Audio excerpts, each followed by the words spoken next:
He was the face of professional wrestling, a pop culture powerhouse, and a man whose name was known in every household from the 1980s to the 2000s. But behind the yellow tights and 24-inch pythons was a story filled with fame, films, scandals, and shocking turns. This is the story of Hulk Hogan. Born Terry Gene Bollea on August 11, 1953, in Augusta, Georgia, Hogan grew up in Tampa, Florida. His early life was far from glamorous. His father worked construction and his mother was a homemaker. As a kid, he loved baseball and music and dreamed more of being a rock star than a wrestler. He was a big kid, literally. By high school, he was already towering over his classmates. He played bass guitar in a local band, Ruckus, which performed in bars around Florida. It was there that he was spotted by wrestling veterans Jack and Gerald Briscoe. They introduced Terry to wrestling trainer Hiro Matsuda, who, legend has it, broke Hogan's leg in his first training session to test his toughness. Hogan came back weeks later, healed and hungry to learn. That grit would define his entire career. Hogan started wrestling in the late 1970s and joined the WWF, now WWE, in 1979. He gained early popularity, even appearing in Rocky III as Thunderlips, the ultimate male. This Hollywood cameo helped launch his mainstream stardom. In 1984, Hogan won his first WWF championship by defeating the Iron Sheik. And just like that, Hulkamania was born. With his bandana, mustache, and charisma, Hogan became the face of the WWF. Kids loved him, parents trusted him, sponsors cashed in on him. His catchphrases like, "What you gonna do, brother?" and "Say your prayers and eat your vitamins" became mantras of a generation. He headlined the first WrestleMania, starred in Saturday morning cartoons, and helped wrestling go global. As Hulkamania peaked, Hollywood came calling. He starred in a string of action comedy films, starting with No Holds Barred, 1989, a wrestling-themed movie that became a cult classic. He also led family-friendly films like Suburban Commando, 1991, Mr. Nanny, 1993, Santa with Muscles, 1996.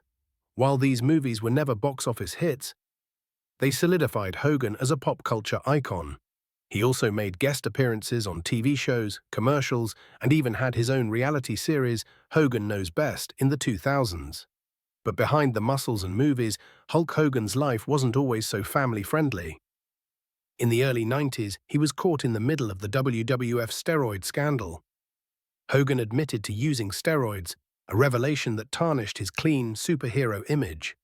Then, decades later in 2015, things got worse.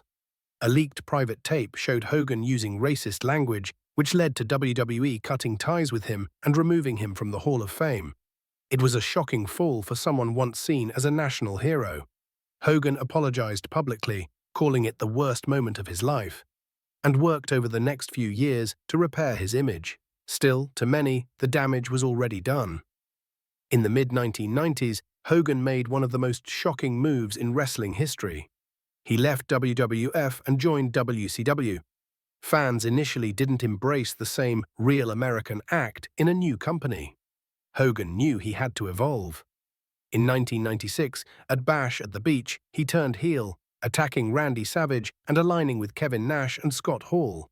Together, they formed the New World Order, the NWO. The fans were stunned. Hogan, once a hero to millions, was now the villain. But it worked. Ratings soared. WCW crushed WWF for nearly 2 years.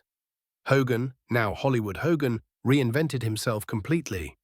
This twist not only revived his career, but changed the storytelling style of pro wrestling forever. In the 2000s, Hogan returned to WWE multiple times. He had a legendary match with The Rock at WrestleMania X8, was inducted into the WWE Hall of Fame in 2005, and continued making public appearances. But health issues piled up. Years of wrestling took a toll. Multiple back surgeries, hip replacements, and legal battles, including a $140 million lawsuit victory over Gorka, kept him in the headlines. Then on July 4th, 2025, Hulk Hogan passed away at the age of 71 due to complications from heart failure. The wrestling world mourned. Legends like Ric Flair, John Cena, and even longtime rivals paid tribute to the man who helped build the foundation of modern wrestling. Hulk Hogan wasn't just a wrestler, he was a global icon. He transformed wrestling into a spectacle, made kids believe in heroes, and helped shape the entire sports entertainment industry. But he was also flawed. His controversies remind us that even our biggest heroes are human.